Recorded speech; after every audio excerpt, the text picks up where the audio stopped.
Welcome to CIPE 40, a podcast series celebrating the 40th anniversary of the Center for International Private Enterprise. In this limited podcast series, my colleagues and I will be looking at CIPE's impact in addressing economic and social challenges over the years. That includes talking with many of the remarkable people who've partnered with us to lead key efforts in their countries. I'm Andrew Wilson, CIPE's Executive Director, and your host for this episode. Today we're going to look at CIPE's early beginnings and our very first program, which was based in Latin America. Lessons learned from it would help shape how CIPE carried out its mission worldwide in the years to come. Coming up on CIPE 40, Hernando de Soto shares the secret sauce behind sustainable development in Latin America.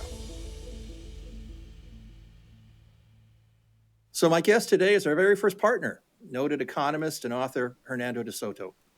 He's the founder and president of the Institute for Liberty and Democracy, or ILD, in Lima, Peru.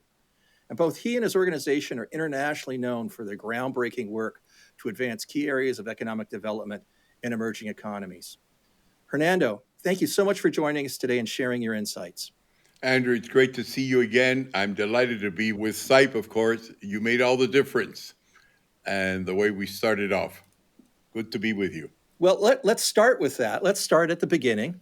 Please help me set the scene and walk us through really how ILD and CIPE came together. It was the early 1980s.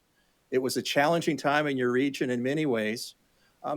What issues were you trying to address and why were you focusing on those in particular? What was driving your thought process as you looked at events in Peru? Well, what was driving the thought process was that I myself was discovering my country because my parents had been in exile since I was very young. And I had afterwards good job offers, even though I kept in touch with Peru on holidays.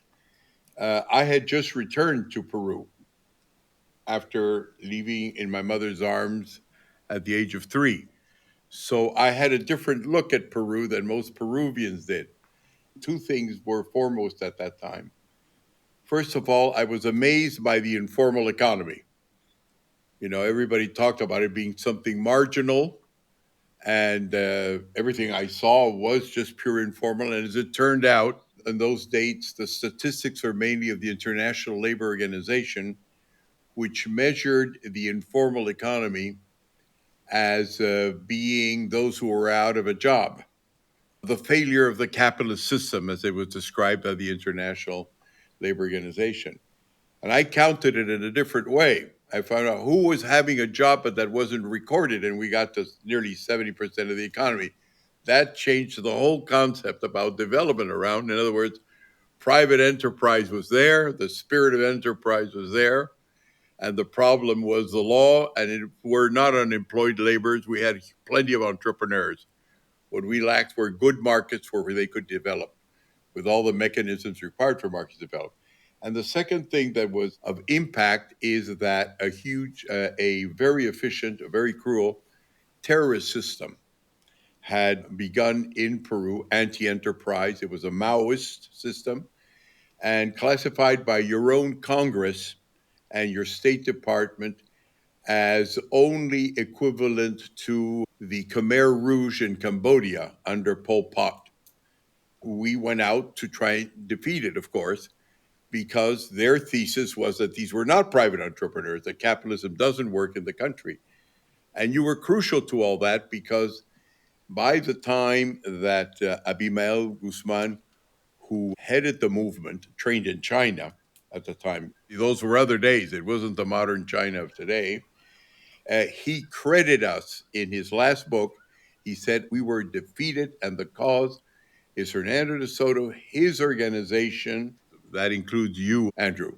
So we have our certificates from the best place we could in the world, which were the terrorists themselves. Well, Hernando, maybe you can expound a little bit on this.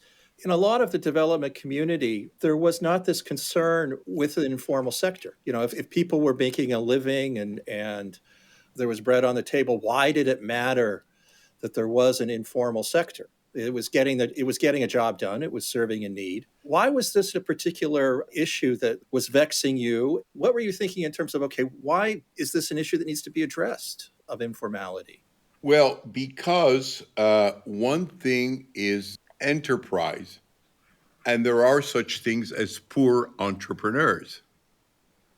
I mean, if you even go back to drawings and paintings of early Americans in the 17th, 18th, 19th century, Billy the Kid, Davy Crockett, you had a lot of poor entrepreneurs.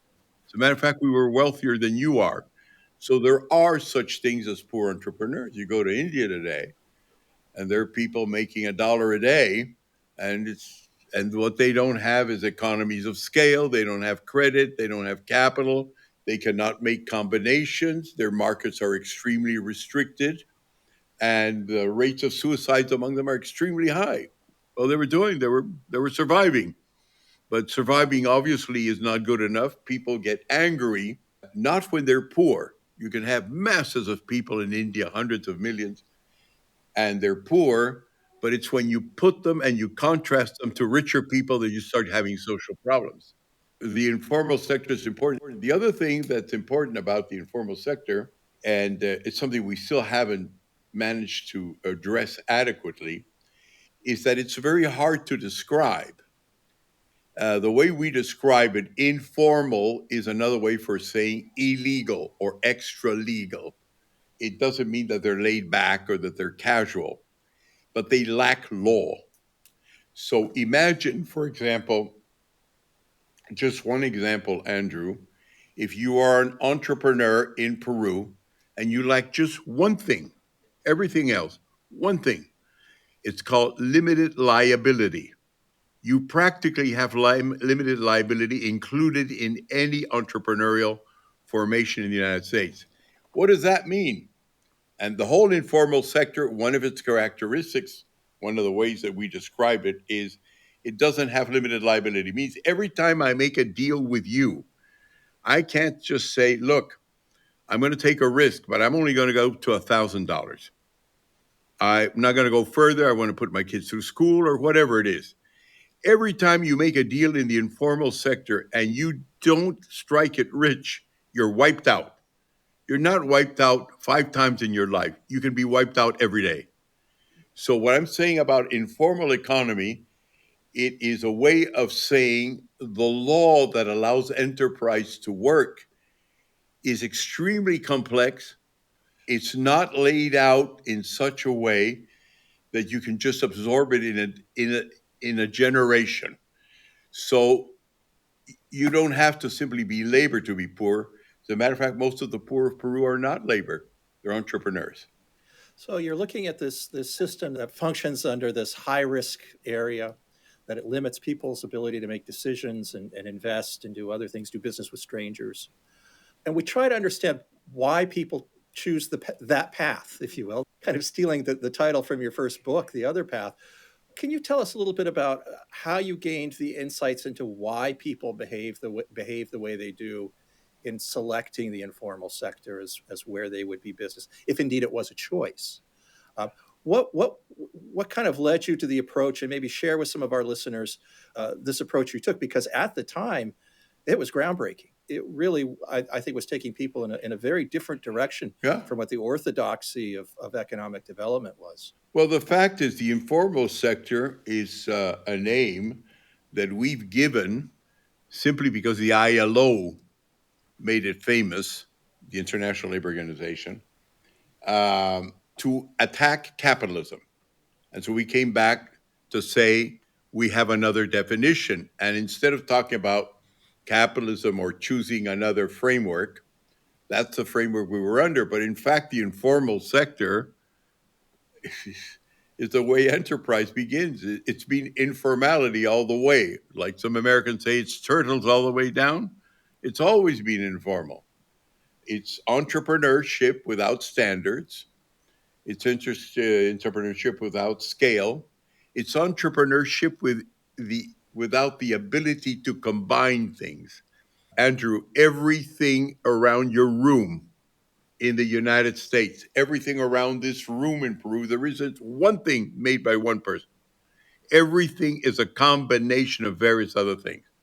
So in countries that don't have information, standards, ways to enforce and draw up contracts and have justice and build trust. That's what we've had all the way. It's always been informality. Well, one of the things that I recall from my early days at CIPE and listening to you speak and reading your works and even talking to my old boss John Sullivan was the concept of entry barriers and other things that so some groups were able to access the protections of limited liability, others couldn't. What did you learn in those early days that have sort of shaped your approach over the time? Sure. What we learned was the cost of the law. In other words, there were costs of entry. In other words, in the case of Peru, it happens in different ways in different countries, but the Spaniards, my ancestors, Europeans migrated to Peru. And so we came with the early findings of the Borgias, the mercantilist class, the privileged of Europe. All of that was fine, but our indigenous people didn't get into it, and we didn't realize that when you start building the rules for enterprise, the tendency of people who get inside the system and start working together is to begin excluding. And you set up boundaries for you to operate in a larger economy, but you create boundaries that so the others cannot come in. That happens everywhere. That's why you have in your laws antitrust, anti collusion, and where you have now enormous reactions against capitalism worldwide. Because after a while, as Marx said, and as Jefferson said, there's a tendency to accumulate wealth, and you always have to learn to reopen it. And that's why you have the Office of Management and Budget and all these other things. In other words, it's not like you can repair it once. It's like a water closet. It's got to operate all the time. So what was it that you learned in particular about the Peruvian system that sort of informed your recommendations? Well, what we did, which I believe was also considered original because the World Bank bought it from the Peruvian government for whom we had installed it, was the Doing Business program. So the Doing Business program is how do you get the information of where the blockages are? The way we called it, does your shoe hurt? We want you to tell us. So we set up systems for consultation worldwide. And even today, I mean, now they've had some problems, but even today, people I heard the president of Colombia said, we're doing, according to the IMF, we've got stable currency. According to the WHO, we fought COVID. We're position number 37 worldwide and doing business. This is where we go. And we set that up with you. I was going to say, let's talk a little bit about our cooperation as institutions. You were our first partner. I can say from our perspective that the approaches that you took, which was really to understand why people behaved certain ways, why did they make certain decisions, what drove their behavior in terms of their commercial activity, um, was a key lesson that we learned. But we also learned how to do programs a lot from our first work with you. You were, for CIPE at least, you were a bit of a shaper in terms of sort of the secrets of engaging partnerships. And I want to take us out of sort of the issues for a second and think about what made our partnership successful in terms of how we work together. If we were doing a case study on CIPE and ILD and what made the secret sauce of our work together so beneficial, what would you point out as sort of the ingredients of that secret sauce? The secret sauce, Andrew, was how do you deliberately create capitalism? Call it social market economy, whatever you want to call it, deliberately. Because what you usually get from US academia, with the best of intentions, is son, you've got to do what we Anglo Americans have been doing for 200 years and you Spanish Americans haven't been doing, which is you got to set up you've got to set up a good Senate, a good Congress, an executive branch that follows these principles. You need freedom, you need that, etc. And then you say, and then what? Well, then make it work. Friedrich von Hayek would say, spontaneous generation, man. The people will figure a way out. So I said, well, you started doing that pretty much beginning the 19th century in the United States. Yes. And then what happened? Well, you went through a huge crisis in 2018. It nearly broke your country in two and your democracy. You went through Indian wars. You went through a civil war. Then you fought off the enemies of the system who thought that your system discriminated both in the States and abroad. I mean, to the point that even Abraham Lincoln had an epistolar relationship with Karl Marx about social injustice. You went through a First World War with 40 million deaths, through a Second World War against people who didn't like the market, whether they were fascists or communists. It killed 85 million people in 1945. And so the question for you and us was, how do we get to this much quicker than that while still preserving democratic values? So what we were, if you want to say, is the secret sauce, was looking for the shortcut. Now, let me give you a particular shortcut which you helped finance. We said, who's done it before? And so everything indicated as we started looking at the different things that China was not an example. China's GNP per capita in 1990 was equivalent to 1948 when Mao Zedong had trounced Chiang Kai shek. All right. But what happened was, and we found a clue here by some of the advice you gave us or the people you put us in touch with. Hold it. There's one country that's made it terrific, whose reforms the United States started off, which is Japan. Now, let's start. Where do we look? Where do we look to? So CIPE said something like, "Oh, look at our declassified documents on the occupation of Japan." Well, we didn't find much. They're terrible. They're with smudges and they're blacks, etc. But then we found a very important document, and that document was the Honolulu team that Douglas MacArthur set up in Japan in 1942. He said, we're going to win that war, but the trick is how to win the peace. The reason Japan became aggressive is because it had a feudal government.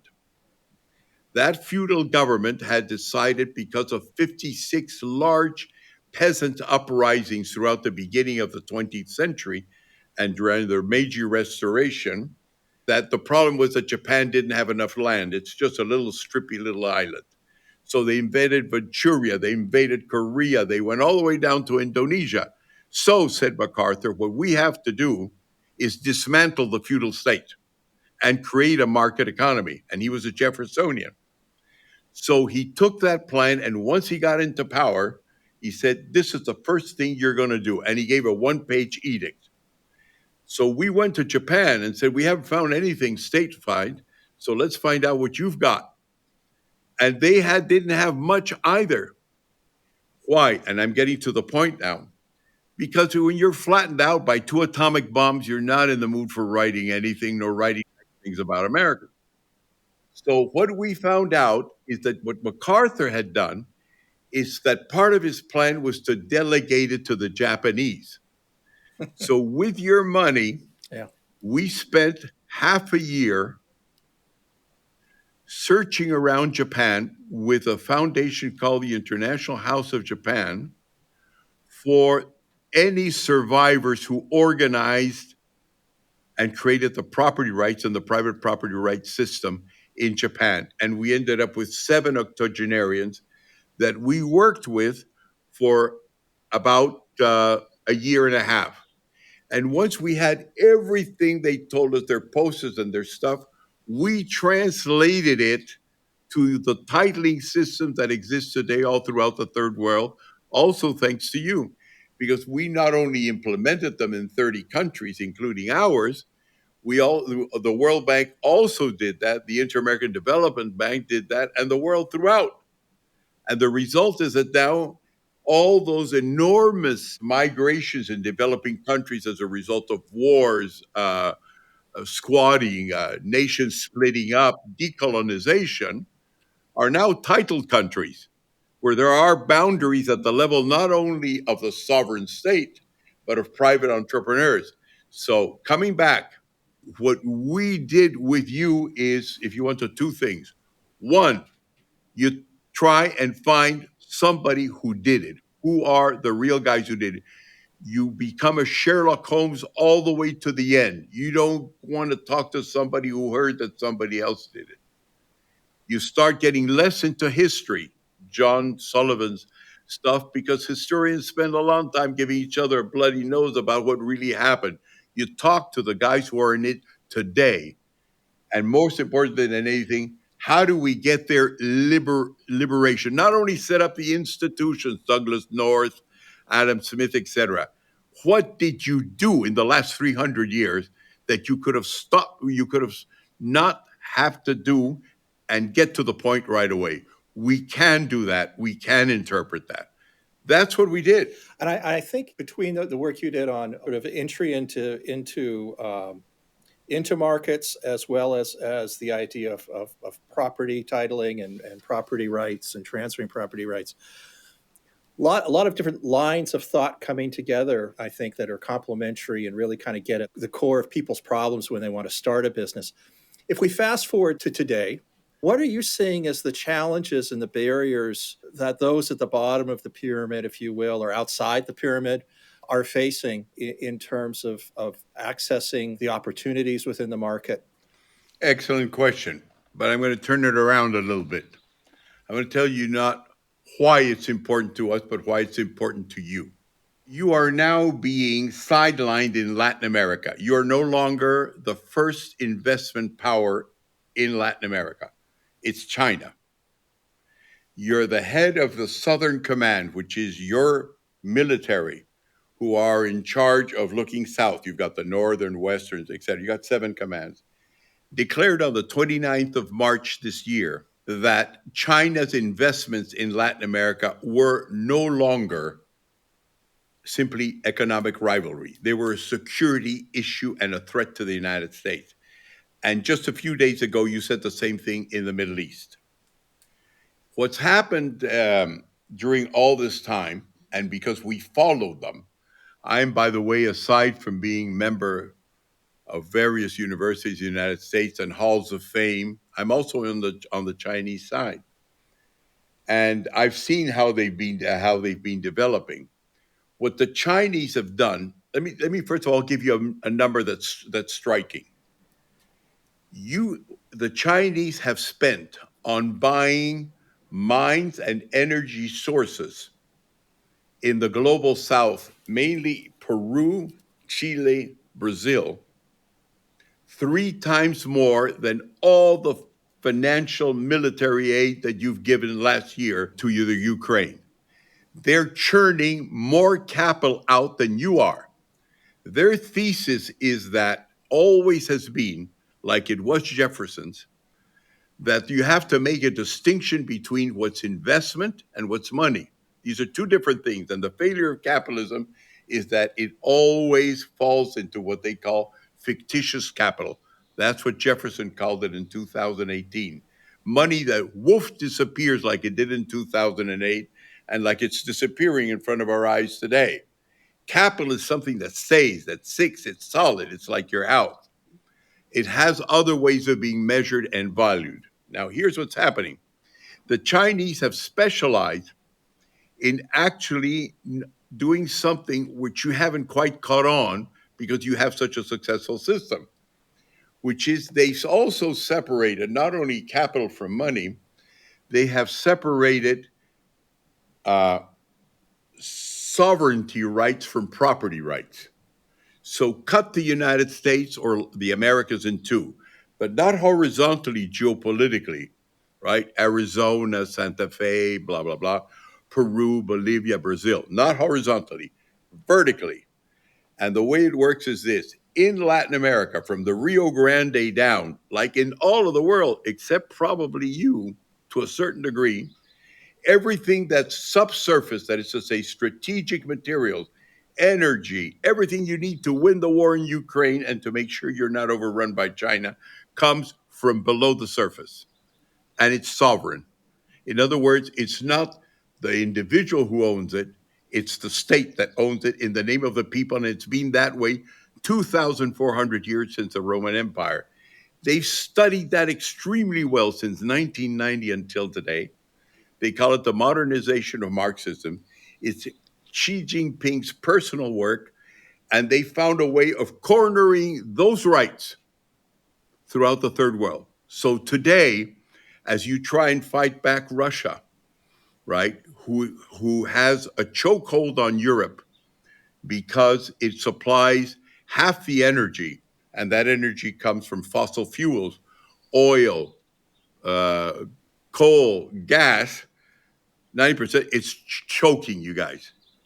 All right. And they've created the BRICS as allies to help choke you guys. Your only way out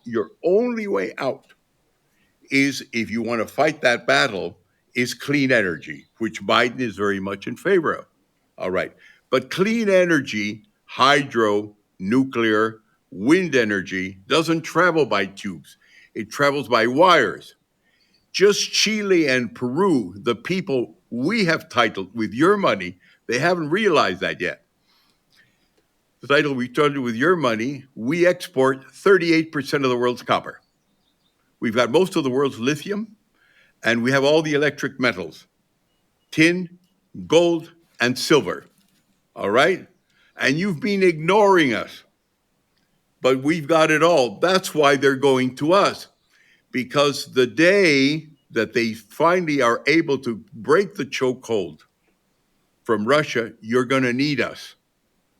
All right? Now, here's the part that's important. I said that you had to cut geography not horizontally but vertically, that you've got the subsurface where all the metals are. But who's on the surface? It's crucial, because unless, I don't know if you ever read H.G. Wells and the Time Machine, the Morlocks below. There's no Morlocks. We live on top. To get to the bottom of the earth, you need to pierce the surface. We've titled them with your money.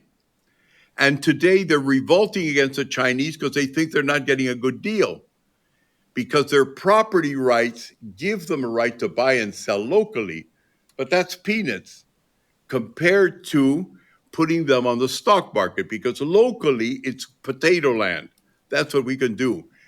But if we could connect, say through blockchain, the titles that you have helped us build, and the United States, right, market said, all right, what do I have to do to add so that I can negotiate this title not only in Peru, but negotiate it in the capital market, where you've got people that are trained to size up potential? What's the potential of something is where you compete with the communists. The communists say you have to own the resources. The Americans say you got to have good money, but you need to do that. Now, I have, just as the moment that we are talking, so I'm really glad that you talked about this. We have, thanks to all your tithing, organized all the surface mining communities of Peru. They're all informal, or were informal, but at a lesser degree.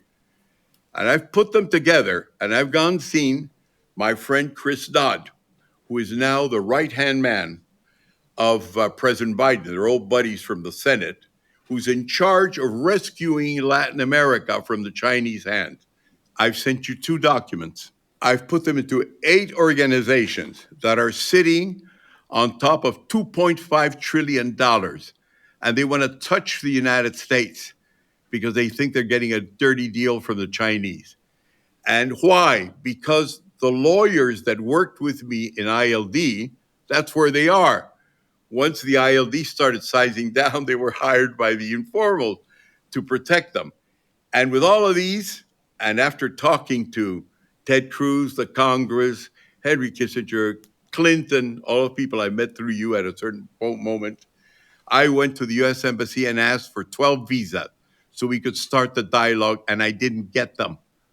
So what happens is this: what you and us did when we decided to see what MacArthur had done, but never really recorded. We took the Japanese Revolution that worked also in Korea and in Taiwan and all over the place, was spread out only at the 80s. Titling has been the last 30 years.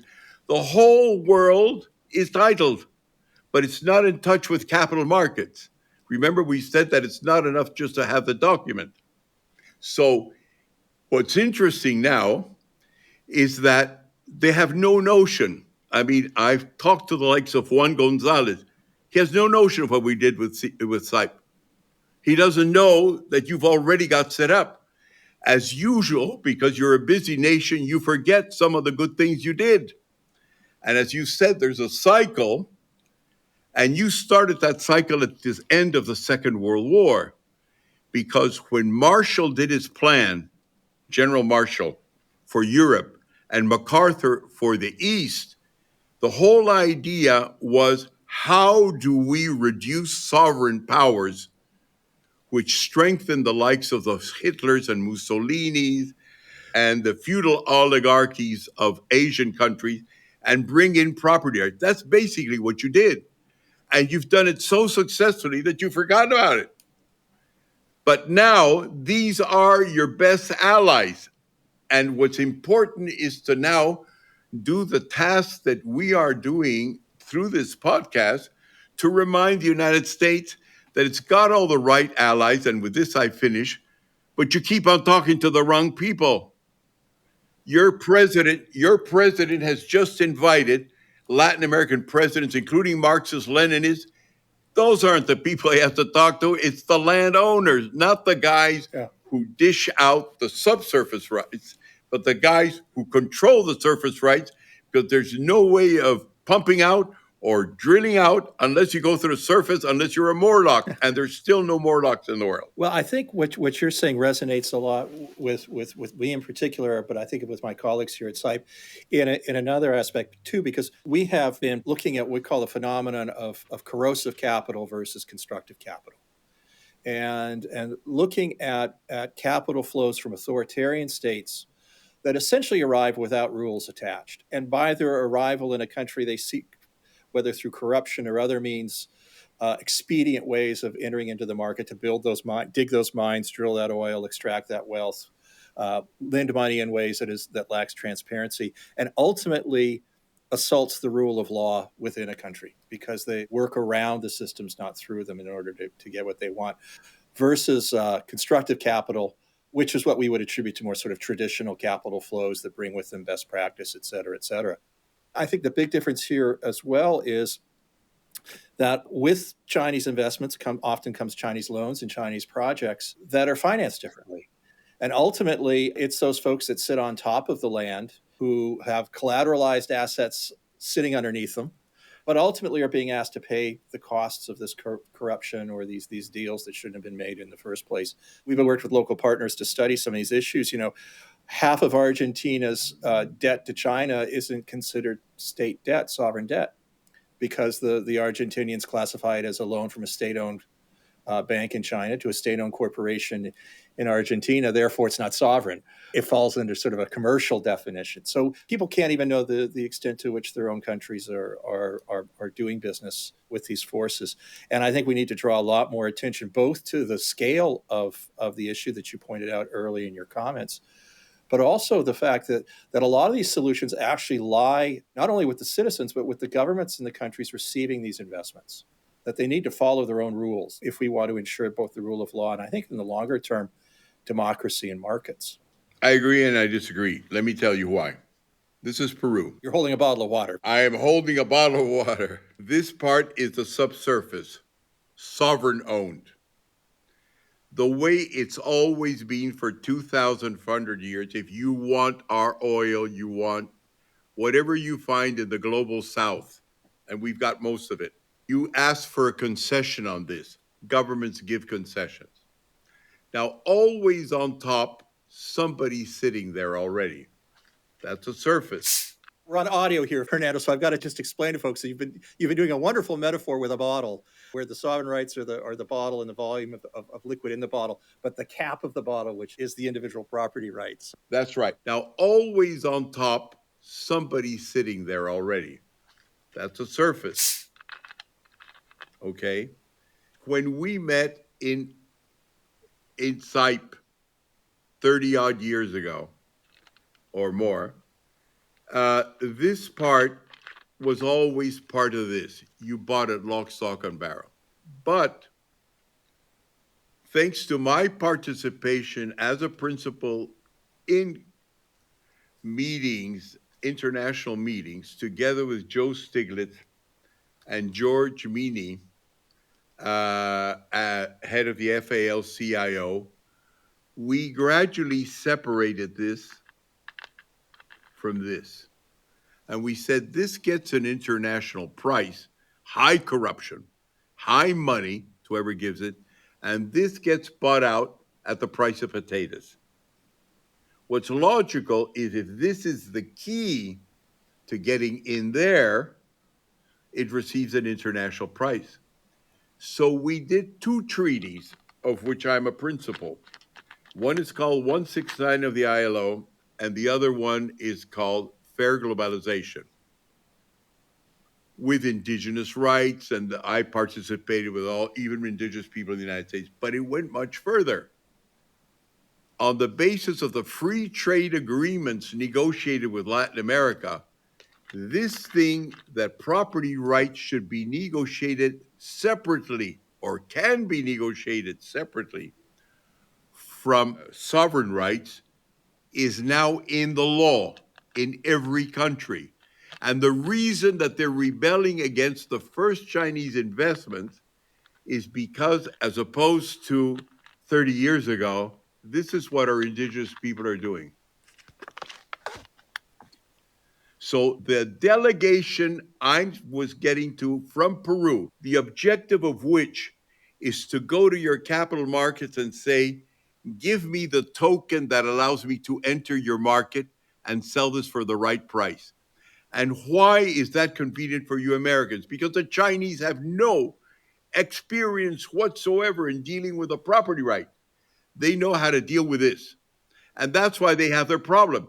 If their own farmers don't own their land, while you can go to the Latin America and you can go anywhere in the third world and say, are you enjoying your property rights? Well, yeah, we're doing a lot better. I gave them to you, United States. And I know I have a whole title insurance people, underwriters. All these guys don't know what CIPE did. They don't know what USAID did. So what I'm saying is that the best way to do that was to create, and that's why I'm talking about the big names, put the big names in one big conference place.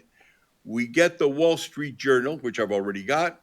We get my friend Steve Forbes, etc., to start saying you have a comparative advantage. The Chinese are way ahead on this, of you on this, way ahead. With the sovereign rights. Yeah. You go to Arkansas, right? Some guy comes in and says, I think, Mr. Wilson, that you've got an interesting vein underneath. Do you mind if I poke around? We'll sign this quick contract. Sure, you do. Nothing happens. You got a few holes in the ground. But if you find oil and you find copper, you find gold, for having that cap in the United States, in Arkansas, it's 8%. In Peru, it's a fraction of a 1% and a lump sum. The result is the Chinese are all over the place because they're catching this. Your comparative advantage is here. And all we're saying, because this is pretty complex stuff, I mean, to me, it's easy. To me, it's as simple as a bottle. But for you, it's different because in the United States, your property goes from A to Z. That's not the way it's in the rest of the world. So, nothing like hearing it the way we did it with CIPE, which is right from the horse's mouth. What if we bring to you the representatives, not only of Peru, but every country that come in and say, you're having trouble with the Chinese, we know how to deal with that. And then you would do what MacArthur did. MacArthur didn't ask the Emperor of Japan how he could distribute land. He went to the bottom. That's the secret of America, the bottom up. And you keep on talking to the rich people on top instead of talking to the guys that are your beneficiaries and will understand what you're talking about. You know, Hernando, I'm going to take us off in a slightly different direction here, just as we wrap up our chat. You're already headed there, so I don't think it's much of a stretch. Within the name of ILD is the word democracy, and I think you're already alluding to, you know, sort of how you empower people through their property rights and their ability to exercise them. Speaking from a Latin America perspective, what's your gut feeling on the future of democracy in Peru and elsewhere in Latin America? Do you think that people see democracy as a way to exercise their power? Or if not, what is it we need to be doing to help rebuild that confidence in democracy? Well, the first thing, Andrew, is we need to have a good democracy. We do not have good democracies. Let me explain. Many of the ingredients that we learned, as a matter of fact, with CIPE, because you knew how, I mean, I learned a lot more, much more from CIPE and people working the system and your experience than reading books on democracy, because of course you teach democracy for Americans, for developed people. I need to go to where it started right from the beginning. The known pieces are known. It's the unknown ones that are important. So let's look at it this way.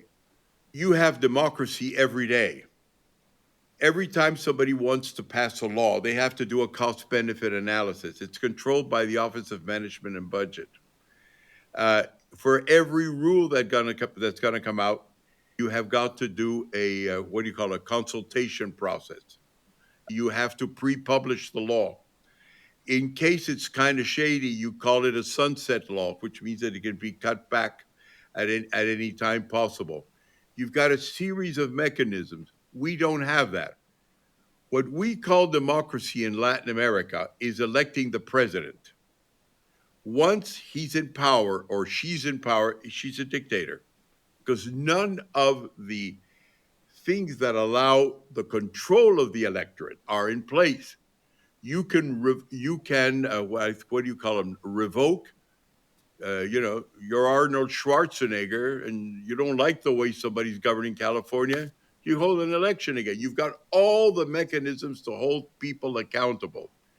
None of those things which you also helped install in other countries exist in our countries today.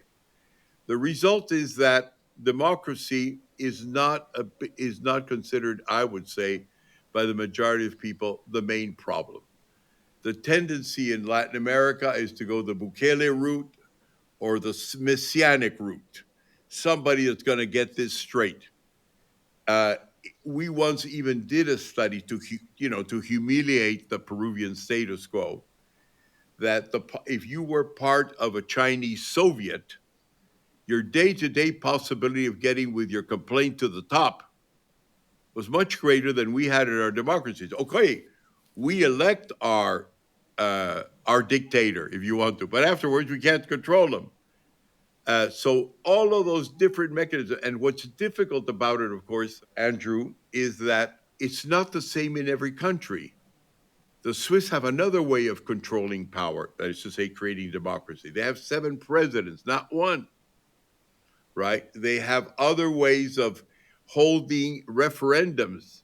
Latest one I've been throughout Switzerland. Sometimes it's absurd, like when the farmers managed to put to referendum, do cows and bulls in the country shave their corns or not? Because they have to, because supposedly they would not be so aggressive. But it's affecting our milk. You get the popular opinion in everything you do. You get into the nitty gritty details. We do not. Democracy isn't only about elections. Elections is not even the beginning of democracy. So for me, the idea of property rights and an economy working is the starting point. I never thought I would come to that conclusion, but I'm coming to it as you talk, because for people to really be interested in the nitty gritty of what's behind a good law, what's behind or the importance of a government that listens to me, it's got to matter to me. It's got to matter. And while you have an informal economy that is not plugged in to Wall Street, I don't care what happens in Wall Street because it doesn't concern me. It doesn't touch me. It should, but it doesn't. So I think that really a great source of your democracy, like John Locke and Benjamin Franklin and Hamilton and all that, was the fact that you needed a democracy.